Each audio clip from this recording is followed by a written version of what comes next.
আমার বয়স মাত্র ১৬ বছর। বয়স কম হলে কি হবে, আমি দেখতে অনেক সুন্দরী ছিলাম। পাড়ার ছেলেরা আমায় দেখে বাজে কথা বলতো। একদিন আমার মা নানা অসুস্থ হওয়াতে নানার বাড়ি চলে গেল। বাড়িতে শুধু আমি আর আমার আব্বু। আব্বু বলল, আজ রাতে তোর রুমে একা ঘুমাতে হবে না, তুই আমার রুমে ঘুমাবি। আমি বললাম, ঠিক আছে বাবা। তারপর রাতে খিচুড়ির সাথে ওষুধ মিশিয়ে আমায় খাওয়ালো। তারপর আমার সাথে বাবা সারা রাত ধরে।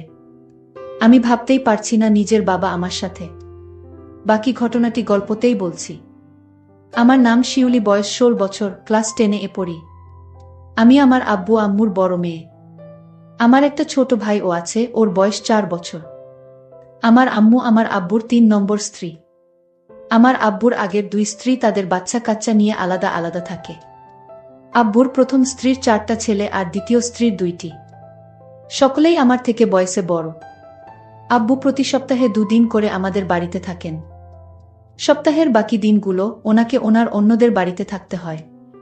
ওনার খুব বড় কাপড়ের বিজনেস আছে। আমার বয়স ১৬ বছর হলেও এই বয়সেই আমার দেখতে অনেক লম্বা। গায়ের রংটাও ফর্সা। যখন আয়নায় নিজেকে দেখি তখন আমি নিজেই অবাক হয়ে ভাবি আমি এত সুন্দর। একদিন আমার আম্মুর আব্বু হঠাৎ করে অসুস্থ হয়ে পড়লেন। ওর বাড়ি থেকে সকালে ফোন করে জানানো হলো। খবর শুনেই আম্মু আমার ছোট ভাইকে নিয়ে তড়িঘড়ি করে তাকে দেখতে নার্সিংহোম বেরিয়ে গেলেন। আমি বাড়িতে একলা রইলাম। আম্মু দুপুরের দিকে আমাকে ফোন করে বললেন যে ওর আব্বুর অবস্থা খুব খারাপ, তাই আম্মু আগামী ২-৩ দিন হয়তো বাড়িতে ফিরতে পারবেন না। ওকে ওর আব্বুর বাড়িতে থাকতে হবে আর প্রতিদিন নার্সিংহোম ঘর করতে হবে। আম্মু আমাকে আরও বললেন যে একটু আগেই তোর আব্বুর সাথে ফোনে কথা হয়েছে। তোর আব্বু কথা দিয়েছে যে আগামী ২-৩ দিন ও রাতে বাড়ি ফিরে আসবে। তোর কোনো চিন্তা নেই, তোকে রাতে একা থাকতে হবে না। তবে রান্না বান্নার ব্যবস্থা তোকেই করতে হবে। সকালে তোর আব্বুর জন্য খাবার আর দুপুরের টিফিনটাও তোকে বানিয়ে দিতে হবে। যদি বাজার দোকানের দরকার হয় তাহলে তোর আব্বুকে বলবি, তোর আব্বু ব্যবসায় যাবার আগে তোকে দরকার মতো বাজার দোকান করে দেবে। আম্মু জানতেন যে আমি যেটুকু রান্না বান্না জানি তাতে ২-৩ দিন কাজ চালিয়ে নিতে পারবো। রাতে আব্বু ব্যবাস থেকে ফেরার পর আমি আব্বুকে বললাম, আব্বু তোমাকে চা করে দেব। আব্বু বলল, তুই পারবি তো গ্যাস জ্বালিয়ে চা করতে? আমি হেসে বললাম, আমি এখন একটু একটু করে রান্না বান্না করা শুরু করেছি, কোনো অসুবিধা হবে না। আব্বু বলল, অসুবিধে হলে বলিস, তাহলে হোটেল থেকে খাবার এনে নেব। আমি আব্বুকে নিরস্ত করে বললাম, তার কোনো দরকার নেই, আমি সব পারব। আব্বু খুশি হয়ে আমার মাথায় হাত বুলিয়ে বাথরুমে ফ্রেশ হতে ঢুকল আর আমি রান্নাঘরে চা করতে ঢুকলাম। আম্মু থাকলে আম্মুই আব্বুর জন্য চা করে। চা করতে গিয়ে মনে হলো আব্বু চায়ে কতটা চিনি খায় তা তো আমি জানি না। আমি তাই আব্বুর কাছে চামচ চিনি দেব সেটা জানতে বাথরুমের দিকে গেলাম। গিয়ে দেখি বাথরুমের দরজা খোলা। আব্বু কি যেন একটা করছে লুকিয়ে লুকিয়ে। আর একটু কাছে গিয়ে যা দেখালাম তাতে আমার চোখ চানাবড়া হয়ে গিয়েছে। দেখি আব্বু আমার জামাকাপড়টা ধুয়ে দিচ্ছে। আমি আব্বুকে বললাম, আব্বু তুমি আমার জামাকাপড় ধুয়ে দিচ্ছে কেন? আমি ধুতে পারবো, তোমাকে কষ্ট করতে হবে না। আমি হতবাক হয়ে গেলাম আব্বুর কাণ্ড দেখে। সরল মনে আব্বুকে ডেকে বললাম, আব্বু কি করছো কি তুমি? ওগুলো আমিও কাচতে পারবো তো? আব্বু বলল, ওগুলো থেকে তো ঘামের গন্ধ বের হচ্ছে। আব্বু প্রথমটায় কেমন যেন একটু থতমত খেয়ে গেল। আমি যে হঠাৎ এখানে চলে আসতে পারি তা হয়তো ভাবেনি। কিন্তু আব্বু কয়েক সেকেন্ডের মধ্যেই নিজেকে একটু সামলে নিল। আমি তো আব্বুকে কোনোদিন দেখিনি আমার কাপড় ধুয়ে দিতে। আজ কেন আব্বু কাপড় ধুয়ে দিচ্ছে? আমি ভাবলাম আম্মু হয়তো বাড়িতে নেই তাই। আমার হাতের চা খেয়ে আব্বু খুব খুশি হলো। আমরা একসাথে টিভি দেখতে বসলাম। টিভিতে একটা সিনেমা চলছিল। সিনেমাতে হঠাৎ একটা অদ্ভুত দৃশ্য দেখতে পেলাম আর সেটা দেখে আমার ভয় করতে শুরু করলো। আর আমি ভূতকে খুব ভয় পাই।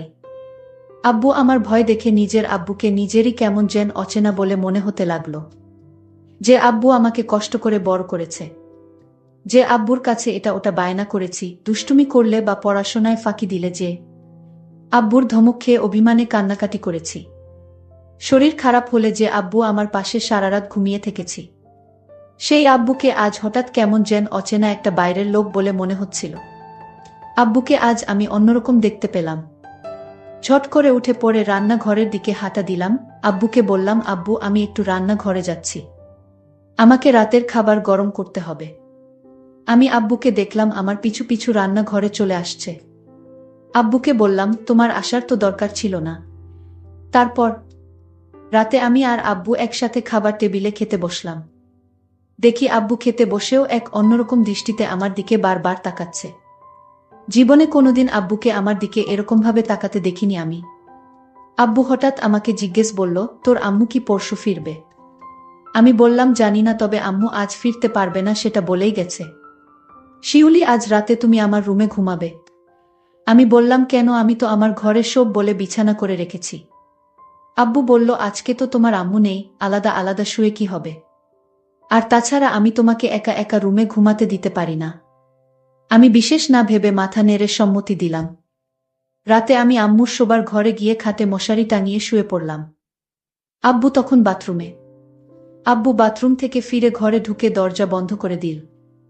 আব্বু লাইট নিভিয়ে দিল। আমি বললাম, আব্বু নাইট বাল্বটা জ্বালাও না। আব্বু বলল, না থাক, আজ অন্ধকারই ভাল লাগছে। লাইট পুরোপুরি নিভে যেতে ঘরে অন্ধকার ছেয়ে এল আর আমি ঘুমিয়ে পড়লাম। আধ ঘন্টা পর হঠাৎ আমার ঘুম ভেঙে গেল। আমার কোনোভাবেই ঘুম আসছিল না। আমি লক্ষ্য করলাম আব্বু ঘুমায়নি। আব্বু এখনো জেগে আছে। আমি আব্বুকে বললাম, আব্বু তুমি এখনো ঘুমাওনি কেন? আব্বু তখন বলল, আমার ঘুম আসছে না মা। আব্বু বলল, তোর মায়ের কথা খুব মনে পড়ছে। আমি আব্বুকে বললাম, আব্বু একদিন হলো না আম্মু বাড়িতে নেই, আর তাতেই তুমি এত চিন্তিত হয়ে গেছো। আব্বুল বলল, মা আমি তোর মাকে অনেক ভালোবাসি। আমি আব্বুকে বললাম, শুধু আম্মুকে ভালোবাসো? আব্বু বলল, এই পরিবারের সবাইকেই ভালোবাসি, তবে তোকে একটু বেশি স্নেহ করি। জানো আব্বু, পাড়ার বদমাস ছেলেগুলো মাঝে মাঝে আমার দিকে কেমন দৃষ্টিতে তাকিয়ে থাকে। এ কথা বলতেই আব্বু এরকম অদ্ভুত আচরণ করছিল, ঠিক বুঝতে পারছিলাম না। তাছাড়া আব্বু আমাকে এখন তুই তুই করে না বলে মাঝে মাঝেই তুমি তুমি করে কথা বলছিল। আব্বু, আমাকে তুমি এরকম করো না, তুমি আমার বাবা। আর তুমি আমাকে তুই তুই করে না বলে তুমি তুমি করেই বা কথা বলছো কেন? তোমাকে খাইয়ে পরিয়ে অনেক স্নেহ ভালোবাসা দিয়ে বড় করেছি, অনেক টাকাও খরচ করেছি আমি তোমার পেছনে। আমি আজ তোমার কাছে এমন একটা জিনিস চাইবো, তুমি আমাকে দিবে মা? আমি আব্বুকে বললাম, আব্বু তুমি এভাবে বলছো কেন? আমি তোমার মেয়ে, আমি তোমার সব ইচ্ছা পূরণ করতে পারি। আব্বু তখন খুশি হয়ে বলল, মা সত্যি আমার একটা ইচ্ছা ছিল, সেটা তুমি পূরণ করবে। বাবা তুমি কেন ভয় করছো? আর আমি তোমার মেয়ে, আমার কাছে কোনো কিছু লজ্জা পেলে চলবে। তুমি বলো আমার কাছে কি চাও? বাবা তখন বলল, আচ্ছা মা, আমি তোমার আম্মুর সাথে যা করি আমি তোমার সাথে তা করতে চাই, তুমি কি তাতে রাজি? আব্বু তুমি এসব কি বলছো? আমি তোমার মেয়ে, আমি কি বড় হয়ে গেছি যে আমি তোমার সকল কথা রাখতে পারবো? আমি তো এখনো অনেক কিছু বুঝি না। আমি আব্বুকে বললাম, আব্বু আমি তোমার মেয়ে, আর তুমি কি বলছো এসব? আমি এই কথা কিছুতেই রাখতে পারবো না। আব্বু তখন কেঁদে বলল, তুমি যখন ছোট ছিলে তখন তোমার শরীর খারাপ হলে কত রাত আমি না ঘুমিয়ে জেগে থেকেছি জান। তুমি কত বায়না করেছো আমার কাছে। তোমার সব ইচ্ছা, বিভিন্ন গিফট সহ আমি কষ্ট করে তোমার আবদার পূরণ করেছি। আজ তোমার কাছে আমি একটা সামান্য জিনিস চাইছি, তা তুমি দিতে পারবা না মা। আমি বাবাকে বললাম, বাবা এটা সামান্য না, এটা কেউ দিতে পারবে না। আমি আমার মেয়েকে বললাম, তাহলে তুমি আমাকে এত বড় কষ্ট দিলে, মুখে মুখে না করে দিলে তুমি? আমি জানতাম না আমার মেয়ে এতটা পাষাণ হতে পারে। আমি আমার বাবাকে বললাম, বাবা এটা কি করে সম্ভব, তুমিই বলো। আর তোমার মতো বাবা আমি খুব কম দেখেছি। যেটা পারবো না সেই জিনিসের কথা কেন বললে বাবা? আমি বাবাকে তখন কান্না করতে দেখলাম, বাবা কাঁদছে। আমি বাবাকে বললাম, তুমি কেন কাঁদছো এইভাবে? ঠিক আছে, তুমি যদি কান্না না থামাও তাহলে আমি কিন্তু তুমি আমায় যা বলছো সবকিছু আমি আম্মুর কাছে বলে দিব। আমি তখন বললাম, না মা, এসব কি কাউকে বলা যায়? তুমি তোমার আম্মুকে কিছু বলো না। যদি তোমার আম্মুর কাছে আমার কথা বলো তাহলে তোমার আম্মু এ বাড়িতে আমায় জায়গা দিবে না। তাই তোমার আম্মুকে এসব বলতে যেও না। তুমি কি চাও এ বাড়ি থেকে আমি দূরে কোথাও চলে যাই? আমার মেয়ে শিউলি তখন বলল, তাহলে আব্বু তুমি আর কোনোদিন এসব কথা বলবে না? আমি বললাম, ঠিক আছে মা, বলবো না। তবে আমার একটা অন্য কথা আছে, সেটা রাখবে না মা? আমি আব্বুকে বললাম, আব্বু তোমার এইসব কথা ছাড়া আমি সব কথা তোমার রাখবো। আমি বললাম, লক্ষ্মী মেয়ে আমার, তাহলে তোমার আম্মু কাল আসবে না? তুমি আর আমি বাড়িতে কাল আমরা দুজন থাকব। তাহলে আমি তোমাকে কাল হোটেল থেকে খাবার নিয়ে আসব তোমার জন্য। আমি বললাম, বাবা আমি তো রান্না করতে পারি, তাহলে হোটেল থেকে খাবার আনবে কেন? আমি বললাম, আম্মু তোমাকে আমি কষ্ট করতে দিব না তাই। আর তাছাড়া হোটেল থেকে খিচুড়ি খাই না অনেক দিন ধরে। তোমার তো খিচুড়ি অনেক প্রিয় তাই না মা? আমি বললাম, আব্বু, হোটেলের খিচুড়ি আমার অনেক প্রিয় খাবার। তাহলে কাল আর রান্না করার দরকার নেই। আমি দুজনের জন্য হোটেল থেকে খিচুড়ি নিয়ে আসব। আমি বললাম, ঠিক আছে বাবা, তুমি কাল আমার জন্য হোটেল থেকে খিচুড়ি নিয়ে আসবে। পরের দিন আমি সারাদিন ঘরে বসে টিভি দেখছিলাম। আর বাবা বাজারে চলে গেল।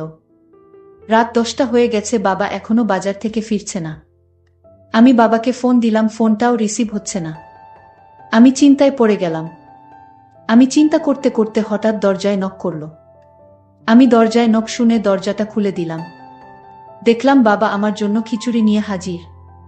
বাবা বলল, এই খিচুড়ি অনেক স্বাদের মা। আমি বাজারে গেলে মাঝে মাঝে খাই। আজ তোমার জন্য স্পেশাল খিচুড়ি নিয়ে আসলাম। আমি আব্বুকে বললাম, আব্বু তুমি হাত মুখ ধুয়ে এসো, আমরা একসাথে খাবো। আমি বললাম, ঠিক আছে মা, আমি হাত মুখ ধুয়ে আসছি। তুমি খিচুড়ি টেবিলে রেডি করো। বাবা টেবিলে বসলো, 2টা বাটি করে খিচুড়ি নিয়ে আসলো। বাবা বলল, হঠাৎ বল মা, আমার শরীরটা খারাপ লাগছে, আমি এখন কিছু খেতে পারবো না, তুমি খেয়ে নাও। আমি বললাম, না বাবা, তোমার খেতে হবে, নইলে আমি খাবো না। বাবা বলল, মা আমি অনেক খুশি হলাম, কিন্তু আমার খেতে ইচ্ছা করছে না হঠাৎ কেন জানি। আমি খেতে পারবো না মা, তুমি সবটুকু খিচুড়ি খেয়ে নাও। মা যদি পারো তাহলে আমাকে 1 গ্লাস ঠান্ডা পানি দাও। বাবার এই মক্কল আমি বুঝতে পারিনি। আসলে বন্ধুরা, বাবা কেন খিচুড়ি খেতে চাইল না তা যদি তোমরা জানো তাহলে তোমাদের হুঁশ উড়ে যাবে।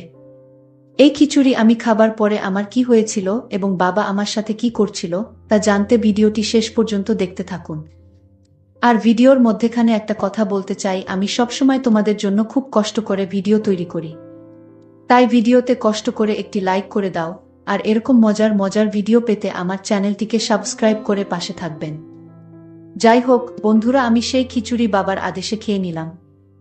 খিচুড়িটা অনেক টেস্ট হয়েছে, আমার কাছে খুব ভালো লাগছিল, কিন্তু খিচুড়িটা খাওয়ার পর হঠাৎ আমার মাথাটা যেন জিন জিন করছিল। আমার চোখ দিয়ে অন্ধকার দেখতে পেলাম।